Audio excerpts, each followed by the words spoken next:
Itu kita sebagai orang tua harus bisa mengarahkan, ya, harus bisa mengarahkan kepada mereka, inilah nyanyian yang baik, ya, kita contohkan, lalu diterangkan. Nah, itu kan cara yang mudah sebetulnya, ya, untuk mengenalkan sejarah Nabi kepada anak-anak kita, kepada generasi-generasi kita, ya. In kuntum tuhibbunallaha fattabi'uni yuhibbukumullah. If you love Allah, then follow me, and Allah will love you. Assalamualaikum warahmatullahi wabarakatuh. Alhamdulillah, alhamdulillahirabbil alamin. Wassalatu wassalamu ala sayyidina wa habibina wa syafi'ina wa maulana Muhammadin sallallahu alaihi wasallam wa ala alihi wa ashabihi ajma'in, amma ba'd. Hadirin hadirat, kaum muslimin muslimat, sobat-sobat semua, baik yang berada di majelis ini ataupun yang jauh di sana di sosial media. Pokoknya semua saja yang tidak bisa saya sebutkan satu persatu, mudah-mudahan semuanya selalu dalam keadaan sehat, dalam limpahan rahmat, taufik serta hidayahnya. Amin. Alhamdulillah, saya ucapkan kita bisa berjumpa lagi, kita bisa bertemu kembali melalui channel kita ini, yaitu channel M Sol Ayo Ngaji. Mudah-mudahan pertemuan kita ini bisa membawa kebaikan, bisa bermanfaat untuk kita semua. Sebelum kita mulai pada pembahasan, saya ingatkan pada sahabat-sahabat semua, teman-teman semua yang belum berpartisipasi atau belum mensubscribe channel ini, aku mohon dukungannya demi berkembangnya channel ini ke depan dengan cara menekan tombol subscribe serta aktifkan logo loncengnya, komen, like, dan share sebanyak mungkin, ya, agar sahabat-sahabat semua, teman-teman semua selalu dapat mengikuti channel ini dan selalu mendapat notifikasi pemberitahuan setiap kali aku upload video baru di channel ini. Dan bagi yang sudah mensubscribe channel ini, aku ucapkan banyak-banyak terima kasih atas dukungannya ataupun atas partisipasinya pada channel kita ini. Oke, langsung saja kita masuk pada kajian kita, yaitu kajian tentang rukun Islam. Materi kali ini adalah meneruskan daripada materi kajian yang kemarin. Kalau nggak salah, kemarin udah sampai pada rukun Islam yang pertama, yaitu syahadatu alla ilaha illallah. Al awal utawi kang kawitan iku syahadatu nekseni alla ilaha setuhune iku ora ono pangeran kang maujud illallah kejaba Gusti Allah, ya. Itu yang disebut syahadat tauhid, ya. Karena isi daripada syahadat itu ada dua, ya. Yang pertama itu syahadat tauhid dan yang kedua itu syahadat rasul. Dimana dalam syahadat tauhid itu poinnya menekankan pada kita untuk mengesahkan Allah Subhanahu wa ta'ala atau meniadakan Tuhan selain Allah, serta sekaligus kita untuk menyembahnya. Sedangkan untuk syahadat rasul yaitu wa asyhadu anna Muhammadar Rasulullah, ya. Wa asyhadu anna Muhammadar Rasulullah, yang artinya saya bersaksi setuhune Nabi Muhammad iku Rasulullah, utusan Allah Subhanahu wa ta'ala. Jadi untuk syahadat tauhid, untuk syahadat rasul, ya, untuk syahadat rasul di situ poinnya adalah menekankan pada kita untuk meyakini bahwa Nabi Muhammad adalah Rasulullah, Nabi Muhammad adalah utusan Allah Subhanahu wa ta'ala. Kenapa kita harus meyakini kebenaran Nabi Muhammad Sallallahu Alaihi Wasallam sebagai utusan Allah? Satu, karena nantinya kita juga dituntut untuk meyakini pada semua apa yang disampaikan oleh beliau Nabi besar kita, yaitu Nabi Muhammad Shallallahu Alaihi Wasallam, adalah suatu kebenaran. Atau dengan kata lain, Nabi Muhammad adalah sebagai penyampai wahyu dari Allah Subhanahu wa Ta'ala kepada umatnya, yaitu kita semua. Secara logika, bagaimana kita bisa percaya pada apa yang disampaikan sedangkan kita belum percaya pada orangnya atau pada yang menyampaikannya?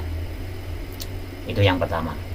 Untuk yang kedua, karena kita sebagai umatnya, kita juga dituntut untuk mencontoh atau meniru pada diri Rasulullah Shallallahu Alaihi Wasallam. Ya, laqad kana lakum fi Rasulillahi uswatun hasanah.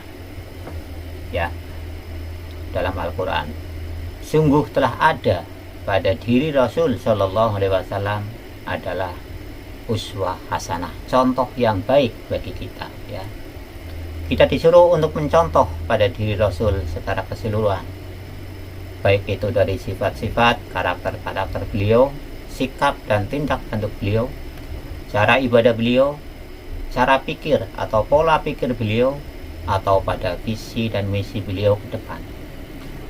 Karena semua apa yang ada pada diri Rasulullah Shallallahu Alaihi Wasallam adalah suatu kebenaran, suatu kebaikan yang harus kita contoh. Allah Subhanahu wa Ta'ala sudah jelas memberikan rekomendasi pada Nabi besar Muhammad Shallallahu Alaihi Wasallam sebagai contoh yang baik bagi kita, ya, sebagai uswah hasanah bagi kita.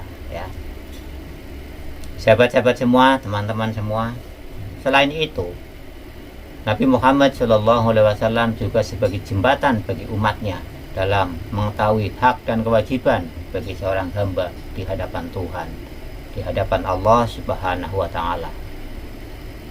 Dengan kata lain, kita dalam menuju kepada Allah Subhanahu wa Ta'ala harus melalui Rasulnya, harus mengikuti Rasul Muhammad Shallallahu Alaihi Wasallam.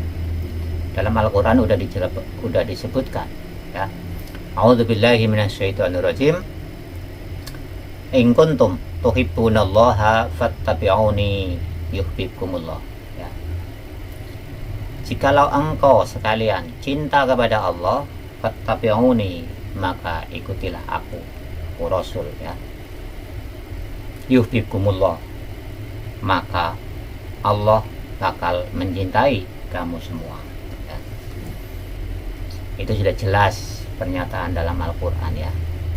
In kuntum tuhibbunallaha fattabi'uni yuhibbukumullah.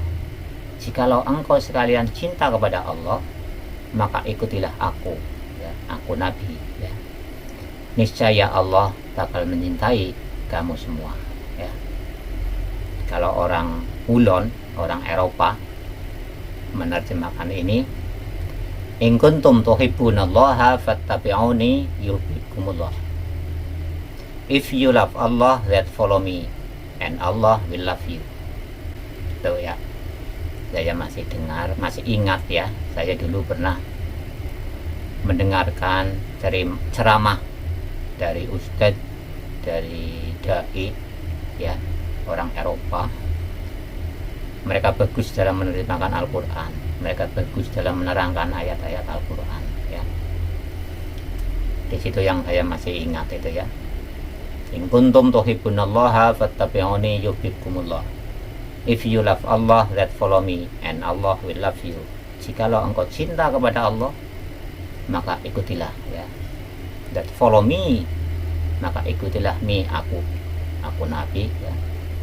And Allah will love you, maka Allah bakal mencintai kamu semua, ya. Hadirin hadirat, kaum muslimin muslimat rahimakumullah. Di situ udah jelas Allah memberikan contoh untuk kita semua, yaitu diri Rasulullah Shallallahu Alaihi Wasallam, bukan yang lain, ya. Sampai di sini paham, ya? Sekarang berarti ada kesimpulan baru bagi kita, karena kita disuruh mencontoh Rasul Shallallahu Alaihi Wasallam. Berarti di balik perintah itu kita juga diperintah untuk mengenali kepada Rasulullah Shallallahu Alaihi Wasallam. ya. Kita disuruh memahami Nabi kita Muhammad Sallallahu Alaihi Wasallam agar supaya kita bisa mencontohnya. Karena hal yang tidak mungkin kita mencontoh pada seseorang yang kita tidak mengenal atau kita tidak mengerti pada orang tersebut, yaitu orang yang kita contoh. Kalau kita sederhananya kan begitu, ya. Sahabat-sahabat semua, teman-teman semua, rahimakumullah. Jadi mulai sekarang, marilah kita sama-sama tingkatkan untuk kita, tingkatkan untuk anak-anak kita, tingkatkan untuk generasi-generasi kita, untuk lebih semangat, lebih giat dalam belajar mendalami atau dalam belajar mengenali diri Rasulullah Shallallahu Alaihi Wasallam, biar kita bisa mencontohnya atau biar kita bisa menirunya. Dan juga khususnya kita sebagai orang tua harus bisa mengarahkan, harus bisa menuntun atau mengawasi pada anak-anak kita, pada generasi-generasi kita. Jangan sampai mereka tidak tahu, mereka tidak kenal pada diri Rasulullah Shallallahu Alaihi Wasallam. Kita harus tahu tentang sifat-sifat Rasul, kehidupan Rasul, perilaku Rasul, budi pekerti Rasul, nasab-nasab Rasul, keluarga Rasul, dan seterusnya dan seterusnya. Nasab dan keluarga Rasul juga penting untuk kita ketahui. Siapa ayah Nabi, siapa ibu Nabi, siapa saja keluarga Nabi. Kita harus tahu minimal nasab Rasul ke atas sampai kakek yang ke-6, yaitu kakek yang bernama Kilab, ya. Jadi nasab-nasab Rasul, keluarga-keluarga Rasul perlu sekali untuk kita ketahui, ya. Jadi nasab Rasul dari ayah itu pertama Nabi Muhammad Shallallahu Alaihi Wasallam, ya. Nabi Muhammad putra dari Abdullah, Abdullah putra dari Abdul Muthalib, Abdul Muthalib putra dari Hashim, Hashim putra dari Abdul Manaf, Abdul Manaf putra dari Qusay, Qusay putra dari Kilab. Nah, itu minimal sekali, ya. Terus kita mengenali siapa saudara-saudara Abdullah atau paman-paman Nabi, siapa saudara-saudara Abdul Muthalib, saudara-saudara Hashim, saudara-saudara Abdul Manaf, dan lain sebagainya, ya. Itu nasab dari ayah. Terus untuk nasab dari ibu Nabi Muhammad adalah Aminah, ya. Aminah putra dari Wahab, ya. Wahab putra dari Abdul Manaf, dan Abdul Manaf putra dari Zuhroh, Zuhroh putra dari Kilab. Nah, ini pertemuan antara nasab Nabi dari ayah dan nasab Nabi dari ibu, ya. Bertemu di kakeknya yang ke-6 atau yang ke-5, yaitu yang bernama Kilab. Itu minimal sekali, ya. Syukur kita lebih komplit, lebih paham, ya, lebih banyak kita tahu, ya. Jadi dari Kilab itu putra dari Murrah, Murrah putra dari Ka'ab, Ka'ab putra dari Lu'ay, Lu'ay putra dari Walid, Walid putra dari Quraisy, Quraisy putra dari Malik, Malik putra dari Nadir, Nadir putra dari Kinanah, Kinanah putra dari Husaimah, Husaimah putra dari Mudrikah, Mudrikah dari Ilyas, Ilyas dari Mudhar, Mudhar dari Nizar, Nizar dari Ma'ad, Ma'ad dari Adnan, ya. Sampai ke Adnan terus ke atas itu sampai ke Haidar. Haidar adalah putra dari Nabi Ismail alaihissalam, ya. Nabi Ismail alaihissalam adalah putra dari Ibrahim alaihissalam, ya. Nabi Ibrahim putra dari Azar, ya. Azar terus ke atas sampai kepada Nabi Nuh, Nabi Nuh terus Nabi Idris, Nabi Idris sampailah kepada Adam, alaihimussalam ya. Syukur lengkap sampai segitu. Kalau tidak ya minimal lah ya, minimal sekali ya. Nasab dari ayah itu sampai pada kakeknya yang ke-6, serta mengetahui siapa saja saudara-saudara kandungnya ya. Terus nasab dari ibu yaitu sampai kilab juga ya. Jadi termasuk siapa itu Wahab, siapa itu Abdul Manaf, siapa itu Zuhroh sampailah ke kilab. Itu nasab yang menurunkan Sayyidina Aminah ya, ibu kandung dari Nabi besar kita Muhammad Sallallahu Alaihi Wasallam. Itu sangat perlu untuk kita ketahui ya.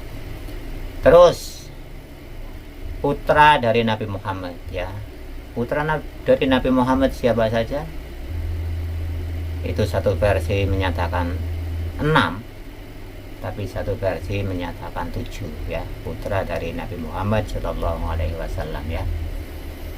Jadi versi yang 6 pertama itu Qasim ya. Qasim, terus Abdullah ya.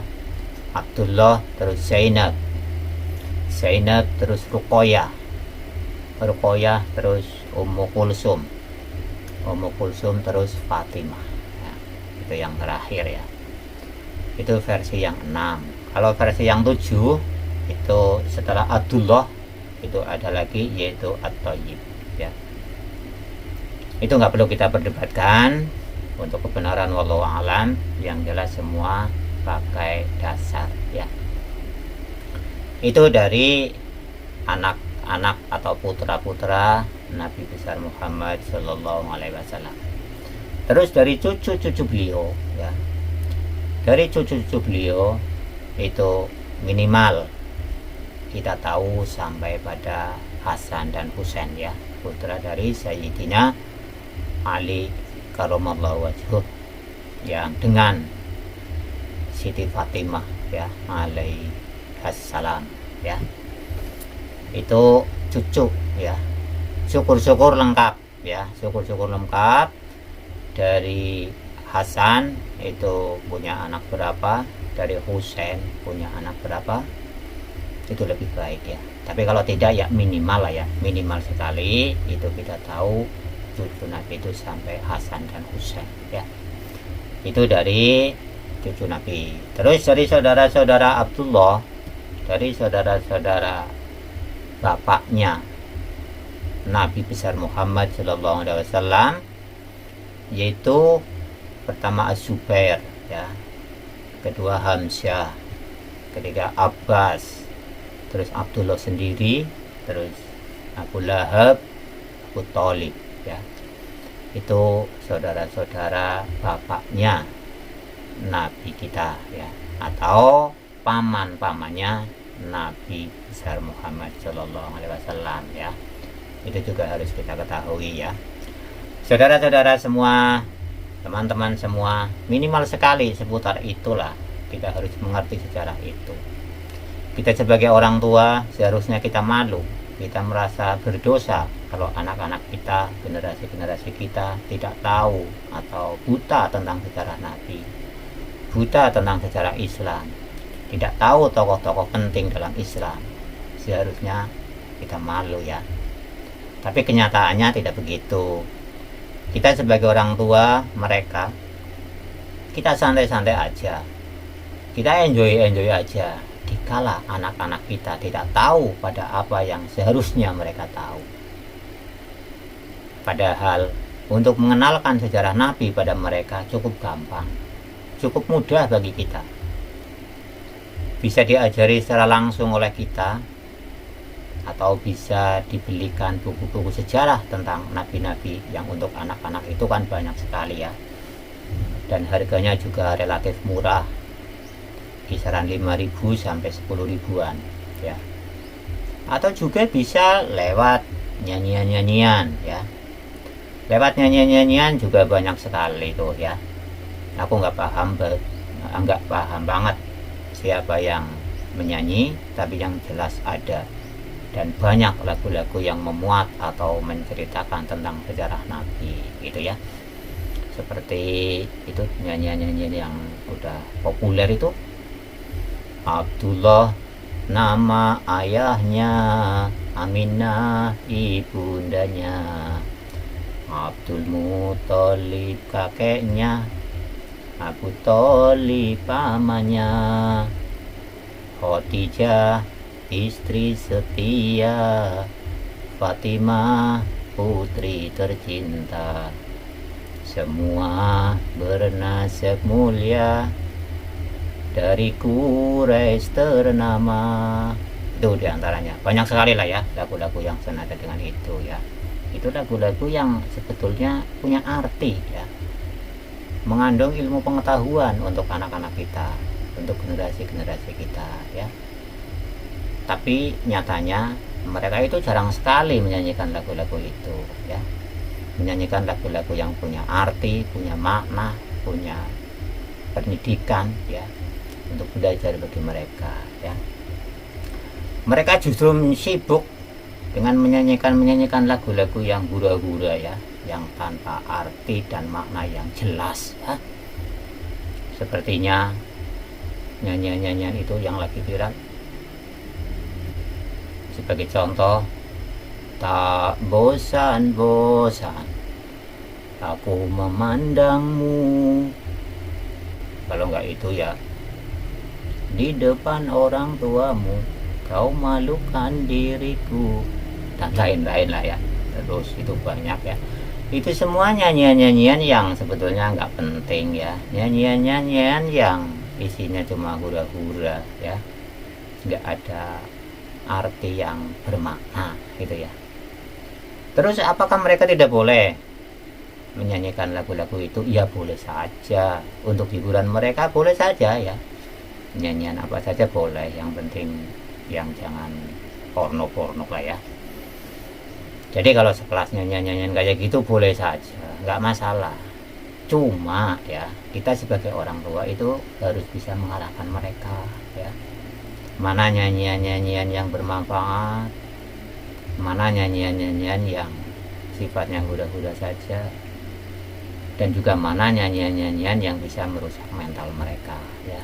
Itu kita sebagai orang tua harus bisa mengarahkan ya, harus bisa mengarahkan kepada mereka, inilah nyanyian yang baik ya, kita contohkan lalu diterangkan. Nah, itu kan cara yang mudah sebetulnya ya, untuk mengenalkan sejarah Nabi kepada anak-anak kita, kepada generasi-generasi kita ya. Oke, mereka anak-anak kita tidak tahu tokoh-tokoh penting dalam Islam, tapi mereka paham betul tentang artis-artis.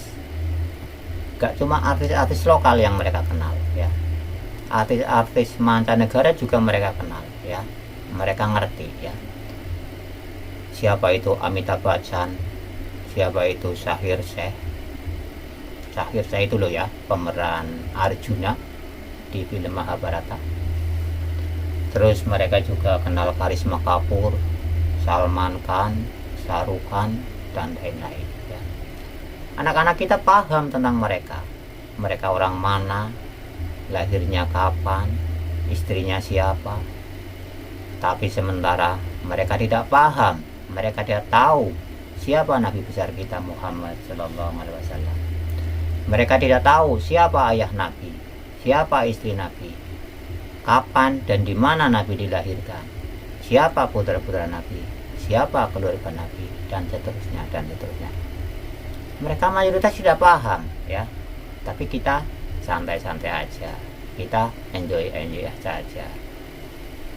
Itu seharusnya beban tanggung jawab kita sebagai orang tua untuk mengarahkan kepada mereka ya. Seharusnya kita malu ya, sebagai orang tua kita merasa berdosa atas semua ini ya. Tapi mudah-mudahan melalui kajian ini kita semakin mengerti apa arti daripada syahadat ya. Apa rukun Islam yang pertama yang berbunyi asyhadu alla ilaha illallah wa asyhadu anna muhammadar rasulullah ya.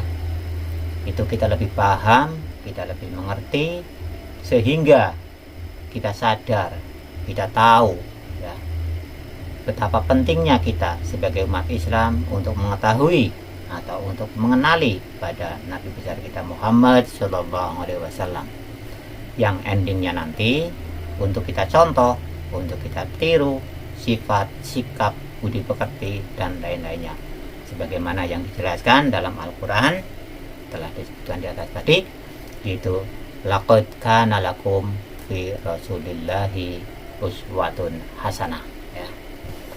Itulah, mudah-mudahan melalui kajian ini kita semakin paham, semakin sadar akan pentingnya kita mengucapkan dua kalimat syahadat, yaitu pertama syahadat tauhid, sedangkan yang kedua syahadat rasul ya. Syahadat tauhid poinnya menekankan pada kita untuk mengesahkan Allah ya, kita untuk meniadakan Tuhan selain Allah Subhanahu wa taala, serta sekaligus kita untuk menyembahnya ya.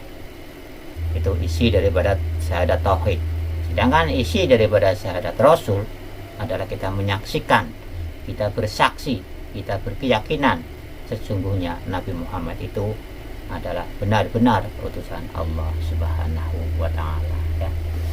Mungkin hanya ini untuk pertemuan kali ini yang bisa saya sampaikan. Mudah-mudahan bisa membawa kebaikan, bisa membawa kemanfaatan untuk kita semua ya.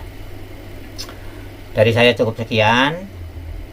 Selamat berjumpa kembali nanti di session berikutnya atau di video-video berikutnya ya. Dari saya sekian dulu. Biasa bila mana ada tutur kata, tutur sapa, sikap yang kurang berkenan di hati saudara-saudara semua, saya sebagai manusia biasa mengucapkan mohon maaf yang sebesar-besarnya ya. Akhirul qouli wabillahi taufiq wal hidayah. Ila liqa'i ma'as salamah. Assalamualaikum warahmatullahi wabarakatuh.